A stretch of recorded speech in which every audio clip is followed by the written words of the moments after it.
నువ్వు బ్రహ్మర్షివే, కానీ వశిష్ఠుడి స్థానం ఎలా కోరుతావు అంటాడు బ్రహ్మ. నాకు అది తెలియదు. బ్రహ్మర్షులు చాలా మంది ఉండొచ్చు, అందులో నెంబర్ 1 విశ్వామిత్రుడు, నెంబర్ 2 వశిష్ఠుడు అంటే అప్పుడు నాకు ఆనందం కలుగుతుంది. కాబట్టి ర్యాంకులో కూడా ఫస్ట్ ర్యాంక్ నాకే ఇవ్వవా అన్నట్ట. బ్రహ్మగారు చాలా తెలియని వాడు, అందుకే ఆయన బ్రహ్మ అన్నారు. ఆయన వెంటనే ఏమన్నాడు తెలుసా, వశిష్ఠుడికి నీకు ఇద్దరికి పోటీ వస్తే నువ్వే నెంబర్ 1 ర్యాంక్ పొందాలంటే, వశిష్ఠుడి కంటే నువ్వే గొప్ప బ్రహ్మర్షి నడిపించుకోవాలంటే నేను చెప్పిన పనులు చేసి పెడితే అప్పుడు నువ్వే అగ్రగణ్యుడివి బ్రహ్మఋషులలో అని ఒక సర్టిఫికెట్ ఇస్తాను. నేను చెప్పిన 3 పనులు చేస్తావంటే చేస్తాను. సృష్టికి ప్రతి సృష్టి చేసిన వాడిని నాకు ఒక లెక్క అన్నాడు ఆయన. ఈ అహంకారంతో దెబ్బతినేవాడు ఆయన ఎప్పటికప్పుడు. అన్నిటికంటే అత్యంత ప్రమాదకరమైనవి ఏమిటంటే ఆత్మస్థుతి, పరనింద. తనను తాను పొగుడుకోవడం, అంత గొప్పవాడు లేడు అనుకోవడం, పరులను తిట్టడం. ఈ 2 లేని మహాత్ములు మీరు ఒక్కడే కనపడతారు ఎదురుగుండా. సహజంగా లోకల్లో ఇంచుమించు ప్రతివాడు ఇక తనను తాను పొగుడుకోకుండా ఎలా ఉంటాడండి. అసలు నా అంత గొప్ప సాఫ్ట్వేర్ ఇంజనీర్ లేడండి, నా అంత గొప్ప డాక్టర్ లేడండి, నా వంటి పండితుడు లేడండి, అసలు ఈ గుడి అంతా నేనే కట్టించానండి, నేను లేకపోతే గుడే లేదండి అన్నవాళ్ళు కూడా ఉంటారు. ఇవన్నీ మానవ లక్షణం. ఇప్పుడు విశ్వామిత్రుడు కూడా నేను నిజంగా మహాతపస్యాలిని, సృష్టికి ప్రతి సృష్టి చేసిన వాడిని అనగానే అవన్నీ ఏం చేయక్కర్లేదు, నేను చెప్పిన 3 పనులు చెయ్యి. అందులో ఒకటి ఏమిటి, సూర్యుడిని నా దగ్గరికి తీసుకురావాలి. సూర్యుడి యొక్క రథంలో ఉన్నవాడిని ఆ రథం విడిచిపెట్టి నా దగ్గరకు వచ్చేలా చెయ్యి. మళ్ళీ ఆ తర్వాత 2వ వాడు ఎవరు, అగస్త్య మహర్షి. అగస్త్యుడిని నా దగ్గరికి తీసుకురా. ఆయన ఇప్పుడు ప్రస్తుతం దక్షిణంలో మలయ ద్వీపంలో ఉన్నాడు. అంటే ఇప్పుడు ప్రస్తుతం మలేషియా అన్నాం కదా, ఆ మలేషియాలో ఉన్నాడు ఆయన. పూర్వం మలయ అనేవారు, ఇప్పుడు అది మలేషియా అయింది. మలయ ఏషియా, మలయేషియా, మలేషియా అయింది. అవన్నీ మనమేనండి, మనం అన్నీ లాగేశారు అందరూ. ఇక 3వది ఆదిశేషుడు. ఆదిశేషుడు తన 1000 పడగల మీద నిరంతరం భూమిని మోస్తున్నాడు. భూమిని ఆయన విడిచిపెట్టేలా చేసి ఆదిశేషుడు ఇక్కడికి తీసుకురా. ఈ 3 నా దగ్గరికి తీసుకొస్తే ఈ ప్రపంచంలో నిన్ను మించిన వాడు మరొకడు లేడు అంటాను. వెళ్ళనగానే ఓహో సింతేనా, ఆదిశేషుణ్ణి, అగస్త్యుణ్ణి, సూర్యుణ్ణి 3 ఉన్న చోట్లోంచి కదిల్చి నీ దగ్గరికి తీసుకొస్తే నన్ను వశిష్ఠుడి కంటే నువ్వు విశిష్టుడు అంటావు, అంతే కదా అన్నాడు విశ్వామిత్రుడు. అవునండి అన్నాడు ఆయన. వెంటనే ఆయన బయలుదేరాడు. ముందు సూర్య భగవానుడి దగ్గరికి వెళ్ళాడు. సూర్య భగవానుడా, నాతో పాటు రావాలి నువ్వు బ్రహ్మలోకానికి అనగానే, నీ మాట కాదంటాను, వస్తాను. కానీ నేను 24 గంటలు ఈ రథంలో కూర్చుని లోక సంచారం చేయకపోతే ఒక చోట పగలు, ఒక చోట రాత్రి ఉండవు, ప్రజలకి కాంతి ఉండదు, లోకాలు నాశనం అవుతాయి. అందుకే నిరంతరం రథం విడిచిపెట్టకుండా తిరగమని నన్ను విష్ణువు ఆజ్ఞాపించాడు అన్నాడు ఆయన. నీ బదులు వేరే సూర్యుని అందులో పెడతానులే, ఆ మాత్రం కొత్త సూర్యుడిని సృష్టించలేనా, నువ్వు బయటికి రా అన్నట్టు. ఈయన బయటికి రాగానే ఆ రథం అంతా కటికి చీకటి అయింది, దాంతో లోకాలన్నీ చీకట్లతో నిండిపోయాయి. అప్పుడు విశ్వామిత్రుడు ఎంతో కష్టపడి ఇంకో సూర్యుడిని సృష్టించి రథంలో కూర్చోబెట్టాడు. కానీ కొత్త సూర్యుడు ఈ పాత సూర్యుడు అంత కాంతి లేకుండా ఉన్నట్ట. పాడైపోయిన ఇంటర్నెట్ మోడెం ఉంటుంది చూసారా, అందులో ఉన్నప్పుడు ఇంటర్నెట్ ఉంటుంది కానీ పేరుకి అలాగా ఏమీ కనపడదు అనమాట. అలాగే డొక్కు ఇంటర్నెట్ లాగా, లేదా దాని అంటే డిమ్ముగా ఉండేటటువంటి కరెంటు దీపంలాగా అయిపోయింది కొత్త సూర్యుడి యొక్క కాంతి. చూసావా, సూర్యుడు లేకపోతే ఆ రథం వెలవెలపోతుంది. సూర్యరశ్మి, సూర్యకాంతి సక్రమంగా ప్రసారం కాకపోతే లోకములు నశిస్తాయి. కాబట్టి నా బదులుగా నువ్వు ఇంకో సూర్యుని అందులో కూర్చోబెట్టగలిగితే నేను నీతో వస్తాను. ప్రస్తుతం నువ్వు అందులో కూర్చోబెట్టిన కొత్త గ్రహం నా గ్రహం నాకు మళ్ళీ ప్రకాశించటం లేదు అని ఆ పాత గ్రహంలో తాను యథాప్రకారంగా రథంలో కూర్చున్నాడు. కొత్తగా విశ్వామిత్రుడు సృష్టించినటువంటి సూర్యగ్రహాన్ని బయటికి తీసేసి తన స్థానంలో యథాస్థానంలో తాను కూర్చున్నాడు. ఇదేంట్రా, నేను సృష్టికే ప్రతి సృష్టి చేశాను కానీ గ్రహాలను మాత్రం సృష్టించలేకపోతున్నాను అన్నమాట. సూర్యుడికి బదులుగా మరొక కొత్త గ్రహాన్ని సృష్టించలేకపోయాను, ఇంతేనా నా శక్తి అనుకున్నాడు ఆయన. బ్రహ్మర్షిని ఈ మాత్రం చేయలేకపోయాను అనుకుని బాధపడి ఇప్పుడు ఏం చేశాడు, అగస్త్య మహర్షి దగ్గరికి వెళ్ళాడు. అగస్త్యుడు దక్షిణం దిక్కులో ఉన్నాడు మలయంలో. ఆయన దగ్గరికి వెళ్ళి, అగస్త్య మహర్షి నాతో పాటు బ్రహ్మలోకానికి రాకూడదా అన్నట్ట. 1 సంవత్సర కాలం పాటు ఈ దక్షిణం దిక్కులో నన్ను కూర్చోమని ఆజ్ఞాపించాడు ఈశ్వరుడు. ఇక్కడ చిన్న విషయం చెప్పాలి. దక్షిణం దిక్కులో పల్లం వచ్చి మొత్తం భూమి అంతా మలయం వైపు ఒరిగిపోవడం మొదలుపెట్టింది. కారణం ఏమిటి అంటే కాశీలో ఈశ్వరుడు లేకుండా పోయాడు. కాశీలో ఈశ్వరుడు, మలయంలో కుమారస్వామి, ఈ ఇద్దరు ఉంటే భూమి బ్యాలెన్స్గా ఉండి భూకంపం రాకుండా ఉంటుంది. అందుకని అన్నపూర్ణ సమేతంగా విశ్వేశ్వరుడు కాశీలో మకాం పెట్టాడు. అప్పుడు కాశీ వైపు ఉత్తరం వైపున భూమి ఒరిగిపోకుండా ఉంది. ఇటు మలయం దగ్గర కుమారస్వామి ఉండేవాడు. ఎప్పటికి కూడా ఈసారి మీరు మలేషియా వెళితే అక్కడ పెద్ద కొండ ఉంటుంది. ఆ కొండ మీద కుమారస్వామి యొక్క నిలువెత్తు విగ్రహం ఉంటుంది. ఆ కొండంతా కుమారస్వామి వారి యొక్క కొండ. మలయం దగ్గర కుమారస్వామి, కాశీలో విశ్వేశ్వరుడు, ఇద్దరు చెరోవైపు అక్కడ అలా కొలువై ఉన్నంతకాలం, విగ్రహ రూపాల్లో కొలువై ఉన్నంతకాలం భూమి అటు ఇటు బ్యాలెన్స్తో ఉంటుందట. ఒకవైపు ఒరిగిపోకుండా ఉంటుంది, భూకంపాలు రావు. ఇది నియమం, సృష్టి నియమం. ఇప్పుడు కుమారస్వామి, నేను 1 సంవత్సర కాలం కాశీ వెళ్ళి ఈశ్వరుణ్ణి సేవిస్తాను, ఈ ఏడాది నేను మలయంలో లేకపోతే భూమి ఉత్తరం వైపు ఒరిగిపోకుండా ఉండేటట్లుగా చేసేవాడు నా అంతవరు ఉన్నవాడు ఎవరు అని శివుణ్ణి అడిగాడు. అప్పుడు శివుడు అన్నాడు, నువ్వు 1 సంవత్సర కాలం కాశీలో ఉండాలనుకుంటే ఏది మలయాన్ని విడిచిపెట్టి నీ బదులుగా అగస్త్యుడిని అక్కడ కూర్చోబెట్టు. అగస్త్యుడు కుమారస్వామి భక్తులు తెలుసుగా మీకు, స్వామి వల అంటారు దాన్ని. ఆ స్వామి వల దగ్గరికి వెళ్ళి అగస్త్యుడు కుమారస్వామిని సేవిస్తే కుమారుడికి ఉన్న శక్తులన్నీ అగస్త్యుడికి ఇచ్చాడు ఆయన. అందుకని అగస్త్యుడు కుమారుడికి ఎంత శక్తి ఉన్నదో అంత శక్తిని పొందినవాడు అయ్యాడు.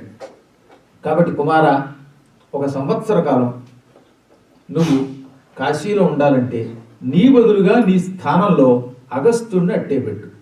ఈ సంవత్సర కాలం అగస్త్యుడు అక్కడ నుంచి బెసకూడదు, కదలకూడదు. అలా కూర్చున్నవాడు కూర్చుంటే ఆ స్థానంలో కూర్చోవాలి. ఏడాది పాటు ఒకే చోట కూర్చోబెట్టి ఎవడు కూర్చుంటాడండి?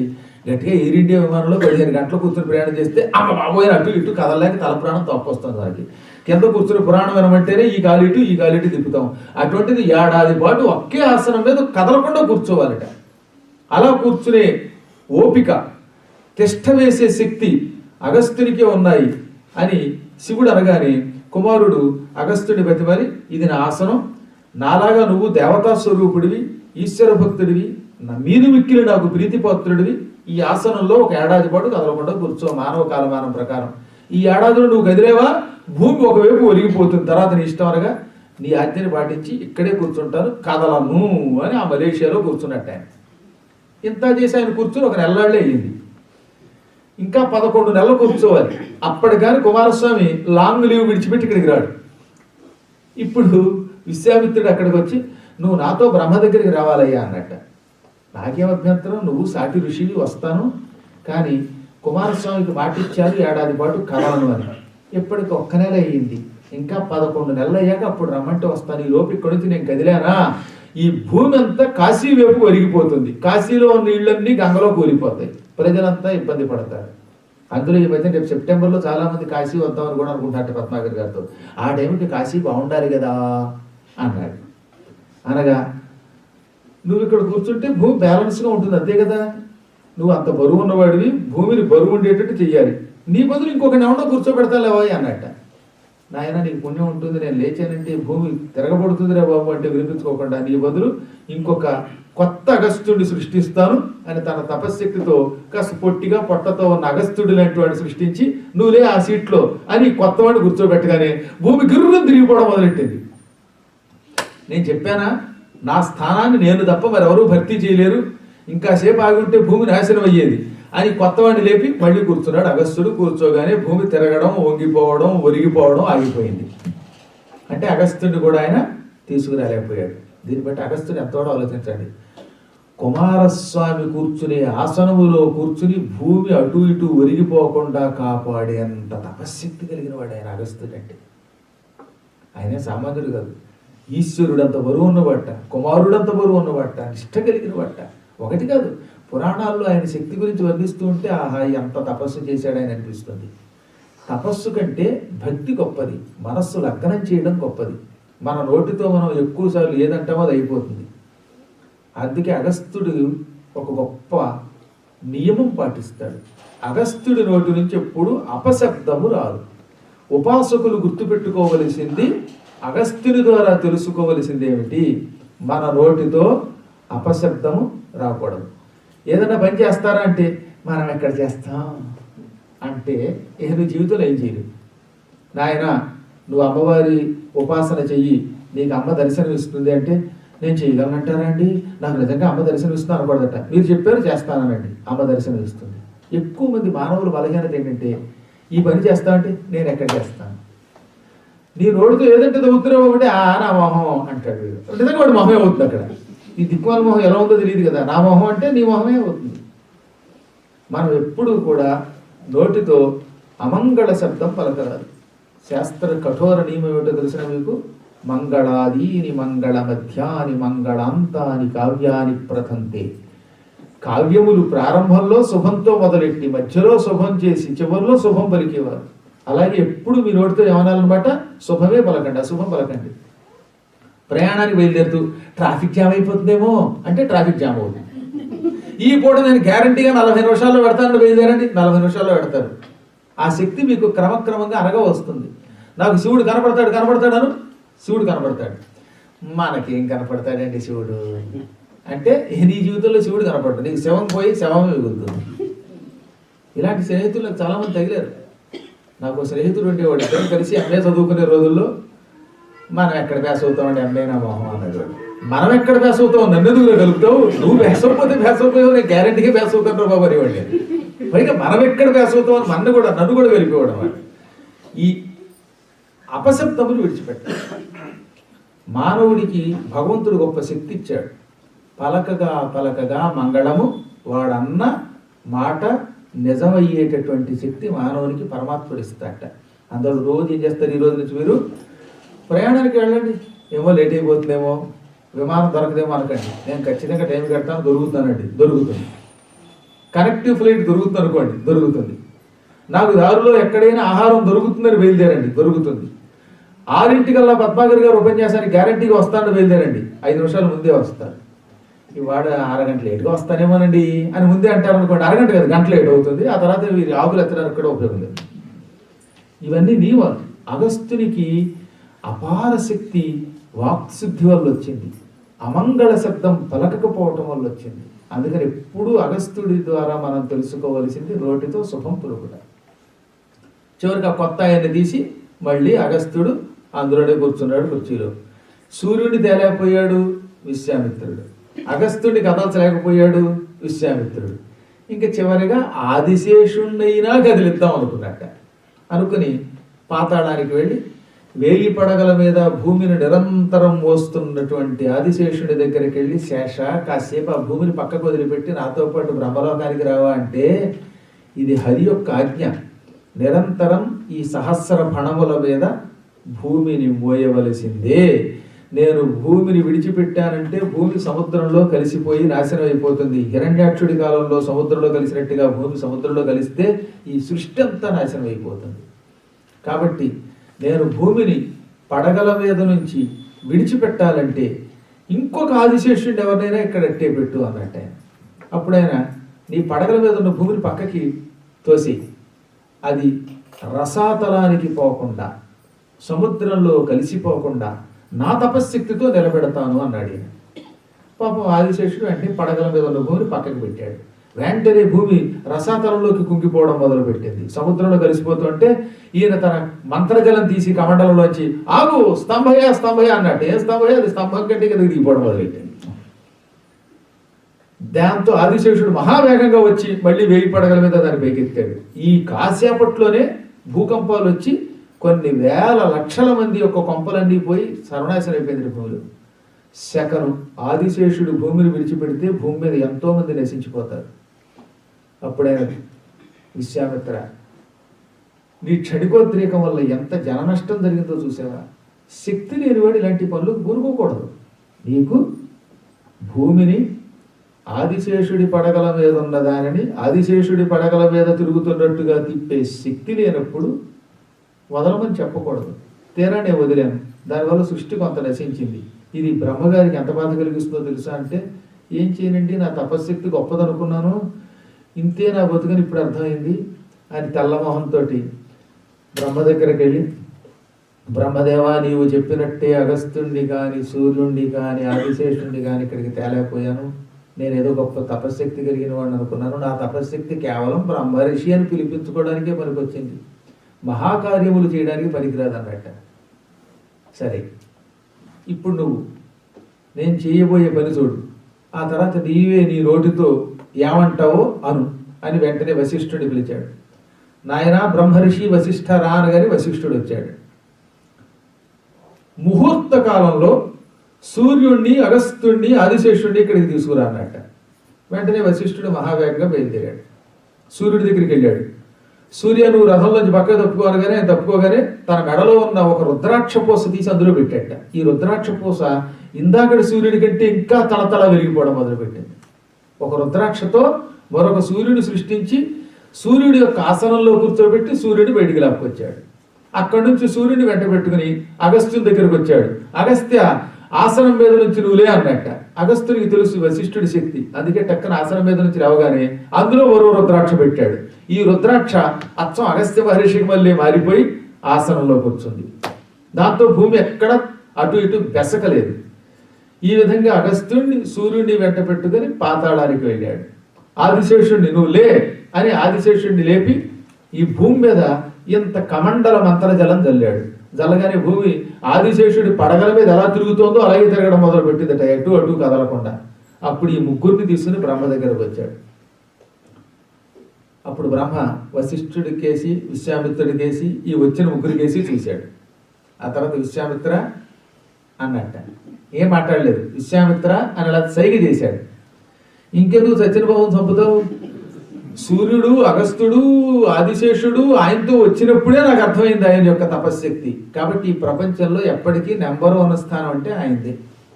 ఆ మహానుభావుడు నిజమైన బ్రహ్మర్షి. మేము తపస్సుతో శక్తులు సాధించిన అంతటి దివ్యశక్తి ఎప్పుడు సాధించలేమని అర్థమైంది అని వెంటనే వశిష్ఠునికి నమస్కరించి అప్పటి నుంచి దురాగ్రహం విడిచిపెట్టాడు. ఆయనకు అనుమానం చాలా కాలం, ఏం వశిష్ఠుడికి ఎందుకు ఇలా వస్తుంది ఈ తపశ్శక్తి? దానికి ఒకటే కారణం, ఇంద్రియ నిగ్రహం, వాక్ సంయమనం. వాక్కు చాలా గొప్పదండి అన్నిటికంటే. ఎప్పుడు విశ్వామిత్రుడిలో క్షణికోద్రేకంలో తిట్టడాలు, శాపాలు పెట్టడం చాలా తక్కువ. అసలు శాపం పెట్టడని కాదు, కానీ విశ్వామిత్రుడి కొన్నంత క్రోధాదులు, అవసత్వంతో మాట్లాడాలు ఆయన దగ్గర లేవు. అందుకే మనుష్యులు ఎప్పుడు సంయములై మాట్లాడాలి. నేను మానవ కథ అని ఒక కావ్యం రాశానని చెప్పాను. అందులో 9వ కథ మాట సంపదల మూట. చాలా అద్భుతమైన కథలు అదొకటనమాట. వాగ్ధాముడు కాడే సమ్యక్ ధనికుడు, మత్కృపా ప్రయత జీవికి అసందిగ్ధముగా వచ్చు పాండితి, వాగ్ధనమనియతమయ్యిన వాడు నశించు అని ఈ పద్యంతో లక్ష్మీదేవి ఒక యోగికి ఒక కథ చెప్పింది. జాగ్రత్తగా మాట్లాడటం ఉందే అది గొప్ప ధనం. వాక్కుని జాగ్రత్తగా మాట్లాడేవాడే గొప్ప ధనవంతుడు. నేను ఎవరినైనా భక్తితో ప్రేమతో కొలిచిన వాడిని చూశానంటే, అంటే అమ్మవారిని ఎవరైనా భక్తితో కొలిస్తే ఆవిడ అమ్మవారు వాడిని ప్రేమగా చూస్తుందిట. అమ్మవారు ప్రేమగా చూస్తే ఆ వ్యక్తి ఆ రోజు నుంచి చక్కని వాక్కు కలిగిన వాడు అవుతాడు. అపశబ్దములు పలకడు, ఎవరిని శపించడు, ఎవరితో తగాదాకి వెళ్ళాడు. అటువంటి వాడికి పాండిత్యం వస్తుంది. వాగ్ధనాన్ని అనియతం చేస్తే, అంటే నియమం లేకుండా పిచ్చివాగుడు వాగితే వాడు నశించిపోతాడు అని 9వ కథ. మీకు వీలుంటే పుస్తకం చదువుకోండి. ఇండియా వచ్చినప్పుడైతే కొనుక్కోవచ్చు, కానీ ఇక్కడైతే తేలేము. ఏదో మా శ్రీచరణ్ కోసం ఒక పుస్తకం అట్టే పెట్టాను, అన్ని పుస్తకాలు అయిపోయాయి. ఈ కథ క్లుప్తంగా చెబుతా వినండి. పూర్వం ఓ పల్లెటూళ్ళలో పశుపోషణం, వ్యవసాయం వీటిని వృత్తిగా పెట్టుకున్న ఒక రైతు దంపతులు ఉన్నారు. ఆ రైతు దంపతులకి చాలా కాలం తర్వాత ఒక కొడుకు పుట్టాడు. వాడు చాలా అందంగా ఉన్నాడు, కానీ పుట్టుకతో మోగవాడయ్యేటవాడు. మునునొక పల్లెయందు పశుపోషణమున్ కృషియును ప్రవృత్తిగా జను మిథునముగాంచె తను జాతుని చక్కని మేనివాని ఏ ఘనతర కిల్బిషాంబుధి విగాహితుడయ్యనో పూర్వజన్మమందున అతడీ భవంబునను నోరెడవాయగ వందె కుందునన్. పూర్వం ఒక పల్లెటూళ్ళలో పశుపోషణం, వ్యవసాయం తమ వృత్తిగా జీవితం సాగించే 2 రైతు దంపతులు ఉన్నారు. వారికి చక్కని అందమైన శరీరం కలిగిన ఓ సుందరాంగుడైన కొడుకు పుట్టాడు. ఏ పూర్వజన్మ పాపమో, ఏ జన్మలో ఏ మహాపాపం అనే సముద్రంలో ఉరిగాడో ఈ జన్మలో వాడికి నోరు లేకుండా పోయింది, మోగవాడు అయ్యాడు. వాళ్ళు ఏమనుకున్నారు, వీడు కుర్రాడు చూస్తే బంగారంలో ఉన్నాడు, మన్మధుడిలో ఉన్నాడు, కానీ నోరు లేదు. 3 ఏళ్ళు 4 ఏళ్ళు 5 ఏళ్ళు వస్తున్నా వీడికి మాట రావట్లేదు. ఒక్కడే కొడుకు అనుకుని సంతోషిస్తున్న సమయంలో అశనిపాతంలా వీడు మోగవాడనే విషయం తెలిసింది. మనం ఏం చేసామో మన కర్మ ఏమిటో అని ఏడ్చారు. అలా రోజు రోజుకి వీడికి చదువు లేకపోవటం వల్ల, మాట లేకపోవటం వల్ల కుమిలిపోతూ ఉన్న సమయంలో వీడికి అంతకంతకి వయస్సు పెరుగుతూ ఉండగా ఆ ఊళ్ళోకి పురాణం చెప్పటానికి ఒక ఆవిడ వచ్చింది. ఆవిడ ఒక యోగిని మాత. ఆవిడ ఎలా ఉందట? భువన భవన దీపంబోయనంజాలు మోమున్. ఆవిడ ముఖం ఈ భువనములనేటటువంటి భవనమునకు వెలుతురిచ్చే దీపంలో ఉందట. ఈ లోకాలన్నిటినీ వెలిగించేటటువంటి ఒక గొప్ప లైట్లో ఉంది, దీపంలో ఉందట ఆవిడ ముఖం. వివిధ నిగమ విద్యా వేదినా నొప్పు మోమున్. వేదముల యొక్క సారం ఆవిడ ముఖమా అన్నట్టుగా ఉంది. అంటే ఆవిడ మాట్లాడితే వేద సమ్మతమైన మాట మాట్లాడుతోంది. ఆవిడ ముఖంలో గొప్ప కాంతి ఉన్నది. శరీరం పగడాల కాంతితో ఉంది. అంటే బహుశా అమ్మవారి ఉపాసకురాలు కాబట్టి శరీరం నుంచి పవడపు కాంతులు వస్తున్నాయి. అటువంటి ఒక మహాత్మురాలు ఆ ఊళ్ళోకి వచ్చి దాదాపు ఆ ఊళ్ళో ఓ 30 రోజులు 40 రోజులు అమ్మవారి చరిత్ర ప్రవచనంగా చెప్పింది. ఆవిడ చాలా గొప్పది. ఆవిడ ఎవరి ఇంట్లో అడుగు పెడితే ఆ ఇంట్లో వాడికి శుభాలు చేకూరుతున్నాయి అని ఈ రైతు దంపతులకు తెలిసింది. నేను క్లుప్తంగా 2 ముక్కల్లో చెబుతాను మీకు ఈ కథ అంతా. అప్పుడు వెంటనే వీళ్ళు తమ పిల్లవాడిని కూడా వెంట పెట్టుకుని ఏడుస్తూ ఆవిడ కాళ్ళు పట్టుకుని, తల్లి శ్రీ విద్యాస్వరూపిణి మమ్మల్ని కాపాడు, మాకు ఒక్కడే కొడుకు, ఈ దిక్మాలాడు ఏం కర్మమో కానీ మనిషి బాగున్నాడు కానీ నోట్లో మాట లేదు, మోగవాడు, రక్షించు తల్లు అని ఏడ్చారు. అప్పుడు ఆవిడ ఒక క్షణం కళ్ళు మూసుకుని వాడి పూర్వజన్మ రహస్యం కనిపెట్టి, ఓ దంపతులారా, ఈ కుర్రవాడికి ఈ జన్మలో మాట రాకపోవడానికి ఒక కారణం ఉన్నది వినండి. వీడు పూర్వజన్మలో దక్షిణ గౌతమీ తీరంలో, దక్షిణ దేశంలో గౌతమీ తీరంలో పుట్టాడు. దక్షిణ దేశం అంటే మన తమిళ, ఆంధ్ర, కేరళ, కర్ణాటక 4 కూడా దక్షిణ దేశం అని పిలువబడతాయి. అందులో గౌతమీ తీరంలో, గోదావరి తీరంలో పూర్వజన్మలో వీడు అక్కడ పుట్టాడు. గోదావరి తీరంలో పుట్టిన వీడికి ఏదో సంస్కారం వల్ల పాండిత్యం వచ్చింది. కవిత్వం రాసేవాడు, చక్కగా మాట్లాడేవాడు, హాస్యంగా మాట్లాడేవాడు, చమత్కారంగా ఉపన్యాసాలు చెప్పేవాడు, 10 మంది ఇచ్చిన డబ్బులు తీసుకునేవాడు, బతికేవాడు. జనం నలుగురు క్రమక్రమంగా వచ్చాక నా అంత గొప్పవాడు లేడని అహంకరించాట. ఇలా వీడు అహంకరించి అందరినీ తృణీకరిస్తున్న సమయంలో అదే గోదావరి తీరంలో ఇంకో కొత్త పండితుడు హఠాత్తుగా బయటకు వచ్చాడు. వీడు హఠాత్తుగా ఉపన్యాసాలు చెప్పడం మొదలెట్టాడు. ఈ జనాలందరూ ఆయన దగ్గరికి ఎక్కువ వెళ్ళడం మొదలెట్టారు, ఆయన తెగపోవడం మొదలెట్టారు. దాంతో వీడు గొళ్ళు మండిపోయింది. నేనేమో ఇంతకాలం ఉపన్యాసం చెప్పాను, నా దగ్గరికి జనాలు వస్తున్నారు అనుకున్నాను, యూట్యూబ్లో నాకు లైకులు కనపడుతున్నాయి, ఈ మధ్య నాకు లైకులు పోయి ఎటు వస్తున్నాయి, నాకు నిజ లైకులు, వాడికి లైకులు వస్తున్నాయి, కొత్త వాడి వెనకాల జనం పడుతున్నారంటే వీడి గొళ్ళు మండిపోయింది. అందుకని వాడి మీద కక్ష కట్టాడు. తనదు ఉపన్యాసములకు వినవచ్చడి జనము మెంట విరులగుటయు సజ్జనులు అజ్జగ భట్టును మిక్కిలి భక్తింజూచుటయు అసహ్యం బగుటన్. ఆ కొత్తగా వచ్చిన ఆయన పేరు మహేషి భట్టు, వీడి పేరు హరికరువుడు. ఈ హరికరువుడు అనేవాడు జనాలు వినడానికి వచ్చేవాడు వీడి దగ్గరికి తగ్గారు. హరికరువుడు ఉపన్యాసాలకు వచ్చేవాడు క్రమంగా మింటి విరులయ్యారు. ఆకాశ పుష్పాలు, ఆకాశ పుష్పం అంటే ఏమీ లేదు, వీడికి జనం తగ్గారట. ఆ కొత్తగా వచ్చిన మహేష్ భట్టు గారి దగ్గరికి జనాలు ఎక్కువగా వెళ్ళేవారు, ఆయన తెగ పొగిడేవారు. దాంతో వీడు గొళ్ళు మండిపోయి తెగ తెట్టడం మొదలెట్టాడు. ఒకరోజు ఆయన ఏం చేశాట, గౌతమి స్నానము ఘన పుణ్యదం మంచు పలికెను మహేశ భట్టు బుధుడు. గౌతమి స్నానం చాలా మంచిది అన్నాడు మహేశ భట్టు. దాంతో వీడు గొళ్ళు మండిపోయింది. ఆయన వ్యతిరేకంగా మాట్లాడాలి కదా. వ్యర్థమా స్నానము వలదంచు వచిగిల్చె గర్వోన్నతుడు హరికర్వకు కవి. వేస్ట్, స్నానం చేస్తే పుణ్యం వస్తుందా, అందులో ఇసుక వస్తుందా అని తిట్టడం మొదలెట్టాడు ఆయన. మళ్ళీ ఒకరోజు ఆయన గోవు చాలా మంచిది, మాతృదేవత కంటే గొప్పది, గో పూజ చేయండి అన్నాడు మహేష్ భట్టు. వద్దు, ఒట్టి పశువు, గోవుకి పూజ చేయొద్దు అన్నాడు ఈయన. ఇవన్నీ నేను రాసిన పద్యాలన్నమాట. 9వ కథలో లక్ష్మీదేవి నా చేత రాయించింది. మానవ కథలో చిట్ట చివరి కథ ఇది, మాట సంపదల మూట. ఇంకా అక్కడి నుంచి వీడి కసి కేవలం వల్ల ఏమైంది, ఆయనేమో స్నానం చేయండి నదులు అంటే ఈయన వద్దనేవాడు, ఆయనేమో గోవును పూజించండి అంటే ఈయన వద్దనేవాడు, ఆయనేమో దేవతా విగ్రహాలకి పూజ చేయండి అంటే రాతి విగ్రహాలను పూజించడం వ్యర్థం అనేవాడు. ఇలా రోజు రోజుకి వ్యతిరేకంగా తిట్టి తిట్టి తిట్టి అంతకంతకి కసి పెరిగిపోయి కసితో ఏమైపోయిందట, ఈ విధినం మహేశ విభుదేంద్రుని నోటికి వచ్చినట్లు క్రోధావిల చిత్తుడై వదరియా హరికరుడు గుండెపోటునం తా విడిచని శరీరం పదంపడి నారక బాధలంది దుర్భావమునంది కర్మ పరిపాకము మీ గృహమందు చేర్పగా. ఈ విధంగా మహేశ భట్టును తిట్టి తిట్టి తిట్టి తిట్టి ఆ ద్వేషంతో గుండెపోటు చచ్చిపోయాడు. మహానుభావులు తిట్టడం వల్ల, ఆత్మస్థుతి చేసుకోవడం వల్ల ఆ పాపం వల్ల ఏమైందిట, చచ్చి నరకానికి వెళ్ళి నానాయాతన పడి చివరికి మీ ఇంట్లో మోగవాడై పుట్టాడు. పూర్వజన్మలో మహాత్ముల్ని నోటుకొచ్చినట్టు తిట్టడం వల్ల, ఈ గౌతమి స్నానాలు మొదలైన వాటిని విమర్శించడం వల్ల, గోవుని ఉట్టి పశువు అనడం వల్ల, దేవతా విగ్రహాల్ని రాతి ముక్కలు అనడం వల్ల, ఆ పాపం వల్ల ఈ జన్మలో మోగవాడయ్యాడు. వాడి కర్మ ఏమో మోగవాడిని చేసింది, మీకు ఒక కర్మ ఉంది కనుక ఈ కొడుకు పుట్టాడు. మీ ఇంట్లో ఎందుకు పుట్టాడు, మీకు కూడా ఉంది.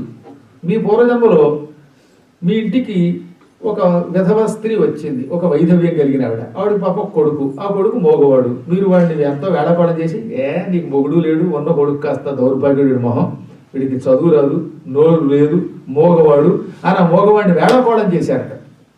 మేరల్ పూర్వభవమునందురొక కామిన్యాత్మదున్ మోక ఎవ్వారైనన్ వినలేని భాషలను నవ్వం చేసిరి, ఆ పాపమే ఘోరంబై ఇటువంటి పుత్రకుని మీకుంత ప్రసాదించే సంసారం బన్నది ఆత్మకర్మ ఫలమున్ వాక్యంబు నాలింపరే అందావిడ. మీరు పూర్వజన్మలో మోగవాడిని అవహేళన చేసి తిట్టారు, అందుకని ఏమైంది, ఈ దుర్మార్గుడు మోగవాడుగా మీ ఇంట్లో పుట్టడానికి గల కారణం మీరు మోగవాడిని ఏడిపించటం. అర్థమైందా? మీ పాపం ఇటువంటి కొడుకునిచ్చింది, వాడి పాపం వాడిని మోగవాణి చేసింది. ఇందులోంచి బయటపడడానికి సరస్వతీ కవచం అని ఒకటి ఉన్నది. శ్రీకృష్ణ పరమాత్మ ఆ సరస్వతీ కవచాన్ని లోకానికి అందించాడు. ఆది యుగంలో కృష్ణుడిచ్చినటువంటి ఆ కవచం చెబుతాను అని కవచం చెప్పింది.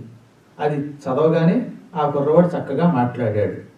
అక్కడి నుంచి ఈ మీదట ఎవరో ఇలాంటి పిచ్చి పిచ్చి వాగుడు వాగద్దని సలహా ఇచ్చి, ఒకవేళ ఎవళ్ళైనా పూర్వజన్మ పాపం వల్ల వాక్శుద్ధి లేకుండా పుట్టినా లేక మోగవాళ్ళైనా అటువంటి వాళ్ళని బాగు చేసే సరస్వతీ కవచం చదవండి అని అమ్మవారు చెప్పి వెళ్ళిపోయింది. ఇది క్లుప్తంగా కథా సారాంశం. పూర్తిగా మీరు ఆ పద్యాలు తాత్పర్యం కూడా నేనే రాశాను కనుక మీకు ఏమి శ్రమ లేకుండా హాయిగా చదువుకోవచ్చు.